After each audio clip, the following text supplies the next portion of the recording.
प्यारे विद्यार्थियों, आज बात करते हैं हमारा जो आगे का जो टॉपिक है, अनुबंध की बात कर रहे थे। और अनुबंध में हमने पीछे पढ़ा था अभी कि अनुबंध करने वाले कौन पक्षकार है, कौन योग्यता रखता है, कौन नहीं रखता है, उनके बारे में पढ़ा था। अब आगे देखते हैं हम कि व्यर्थ जो ठहराव होते हैं कि कौन कौन से ऐसे ठहराव है जिनको व्यर्थ माना जाता है। जैसे इसका वर्णन धारा 2G में दिया गया है। कोई भी किसी भी अयोग्य पक्षकार द्वारा किए गए ठहराव क्या होते हैं? व्यर्थ माने जाते हैं। अयोग्य, जिनके बारे में हमने पढ़ा है भी, जो क्या हो, अवैसक हो या राजनियम द्वारा अयोग्य हो, वो तथ्य से संबंधी गलती वाले ठहराव। अगर आपने कोई भी अनुबंध किया उसमें तथ्य संबंधी कोई प्रकार की गलती है। विदेशी राजनियम में गलती वाले ठहराव, अगर विदेश में जो भी राजनियम है उसमें गलती से कोई ठहराव हो गया, वो भी व्यर्थ होगा। अवैधानिक मतलब सरकार के नियमों के विरुद्ध प्रतिफल हो और उद्देश्य भी क्या हो, अवैधानिक, आपका प्रतिफल हो, उद्देश्य हो, आपकी जो प्राइस है वो भी अवैधानिक है, आपका जो काम करने का उद्देश्य है वो भी अवैधानिक है, तो भी ठहराव क्या होगा? व्यर्थ। आंशिक अवैधानिक उद्देश्य प्रतिफल हो तो भी व्यर्थ होगा। बिना प्रतिफल का ठहराव तो होता ही नहीं है, वैसे हमने पढ़ा है। विवाह में रुकावट डालने वाले ठहराव भी क्या होते हैं? व्यर्थ। लेकिन अवैसक की बात नहीं है, यहाँ पर वैश्यक की बात है, क्योंकि भारत में वैश्यक नागरिक को विवाह करने का अधिकार होता है, तो उसके विवाह में आप रुकावट डाल नहीं सकते। फिर व्यापार में रुकावट डालने वाले ठहराव, क्योंकि भारत में सभी को व्यापार करने की आज़ादी है, भी स्वतंत्रता है, व्यापार कर सकते हैं, उसके रुकावट डालने के लिए आप ठहराव नहीं कर सकते। वैधानिक कार्यवाही में रुकावट डालने वाले ठहराव, सरकार की जो वैधानिक कार्यवाही है उसमें आप रुकावट पैदा नहीं कर सकते। अनिश्चित अर्थ वाले ठहराव, जैसे मैंने पहले भी समझाया आपको, अनिश्चित अर्थ का मतलब बाजी के जो ठहराव है, असंभव घटना, जो घटना संभव ही नहीं है, जैसे मरे हुए व्यक्ति को जीवित करना संभव थोड़ी है, तो वो घटना भी, उसमें अगर आपने कोई ठहराव किया तो व्यर्थ होगा। असंभव कार्य को करने के ठहराव, तो ये तो है व्यर्थ ठहराव। अब व्यर्थ के बाद आगे बात करते हैं हम, आगे जो हमारा है वो है संयोगिक अनुबंध। कोजी जो कॉन्ट्रैक्ट होता है उसमें है कि धारा 31, संयोगिक अनुबंध किसी भी कार्य को करने या न करने का ऐसा अनुबंध है जिसमें वचनदाता अनुबंध के समपार्श्विक, अच्छा सॉरी, ये तो संयोगिक है, कोजी नहीं है, भी संयोगिक अनुबंध है। संयोगिक अनुबंध किसी कार्य को करने या न करने का ऐसा अनुबंध है जिसे वचनदाता अनुबंध के समपार्श्विक किसी भी विशिष्ट भावी अनिश्चित घटना के घटित होने या नहीं होने पर वचन को पूरा करेगा। जैसे बीमा का अनुबंध है, भी बीमा का अनुबंध इसी प्रकार का होता है कि बीमित की मृत्यु हो या नहीं हो, भुगतान किया जाएगा, तो वो बीमा के अनुबंध की तरह ही होता है ये भी। और इसे निरक्षा अनुबंध भी कहते हैं, गारंटी अनुबंध भी है, साधारण बीमा अनुबंध की श्रेणी में आते हैं। कौन से? संयोगिक अनुबंध। अब इसके तत्व है, निष्पादन संयोग पर निर्भर होता है, काम पूरा होना, अनिश्चित घटना पर आधारित होता है, क्योंकि घटना घटित भी हो सकती है और नहीं भी हो सकती है। समपार्श्विक घटना होती है, घटना केवल निष्पादन की विधि न हो, घटना केवल वचनदाता की इच्छा नहीं होनी चाहिए भी।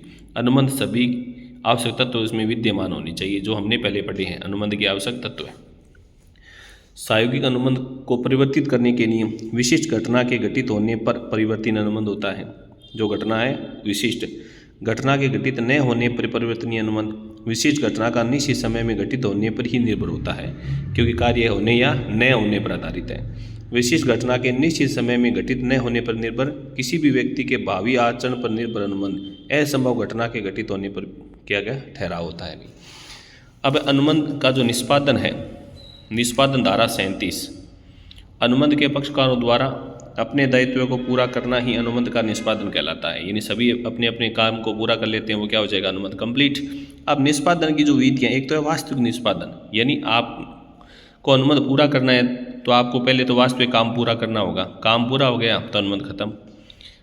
प्रस्तावित यानी प्रस्ताव या टेंडर के द्वारा निष्पादन हो सकता है। निष्पादन और प्रस्ताव के प्रकार में जैसे माल और सेवा का प्रस्ताव हो सकता है, मुद्रा धनराशि का प्रस्ताव हो सकता है। निष्पादन प्रस्ताव के आवश्यक तत्व कौन से हैं? जैसे शर्त रहित होना चाहिए, सक्षम इच्छुक व्यक्ति होना चाहिए, संपूर्ण कार्य का निष्पादन हो, उचित समय पर हो, उचित स्थान पर हो, उचित व्यक्ति के पर हो, पर्याप्त और एक उचित अवसर हो, मुद्रा भुगतान का प्रस्ताव हो। फिर अनुबंध समाप्ति का निर्वहन या विधियाँ, निष्पादन द्वारा समाप्ति, यानी कार्य को पूरा करके हम क्या कर सकते हैं? अनुबंध को समाप्त, जैसे वास्तविक निष्पादन या प्रस्तावित निष्पादन। पारस्परिक ठहराव करके भी, जैसे नवीनीकरण, यानी हम हो सकते हैं कि उनके द्वारा जो भी अनुबंध किया गया उसको दोबारा रिन्यू करवा दें, विखंड द्वारा, परिवर्तन द्वारा, परिहार या अभिमुक्ति द्वारा, यानी पूर्णतः त्याग करके।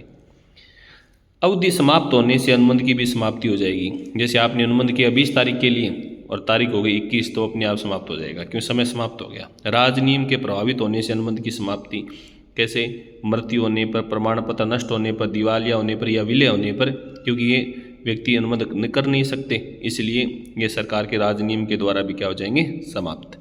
महत्वपूर्ण परिवर्तन द्वारा भी अनुबंध की क्या होती है, समाप्ति। अनुबंध भंग या खंडन द्वारा भी समाप्त किया जा सकता है, अनुबंध को भंग करके खंडन से भी कर सकते हैं। निष्पादन की असंभाव्यता द्वारा अनुबंध भी समाप्त हो सकता है। अगर अनुबंध आप भंग कर देते हैं तो उसके क्या उपचार है भी, यानी पर अनुबंध को निष्ठ किया जा सकता है।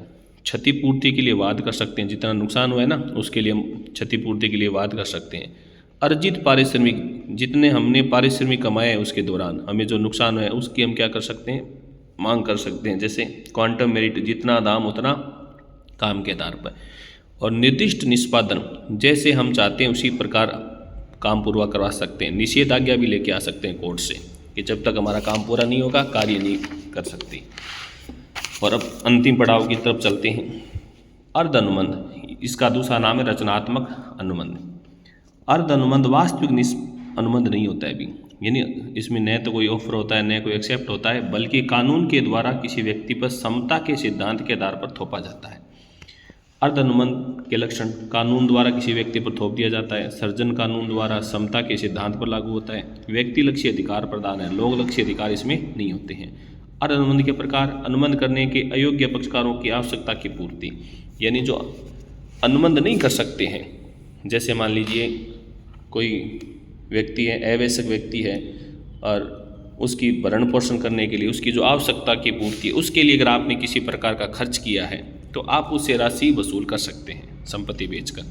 अन्य पक्षकार की ओर से देय भुगतान होने पर निःशुल्क न होने वाले कार्यों के लाभ पाने का दायित्व है। निःशुल्क न हो भी, फ्री में न हो, और कार्यों से अगर कोई लाभ हुआ है तो वो राशि आप प्राप्त करने का अधिकार रख सकते हैं। अगर आपकी कोई वस्तु खो गई है, कोई भी वस्तु को प्राप्त करने का अधिकार होता है, जिसको मिली है उसे देने का दायित्व होगा।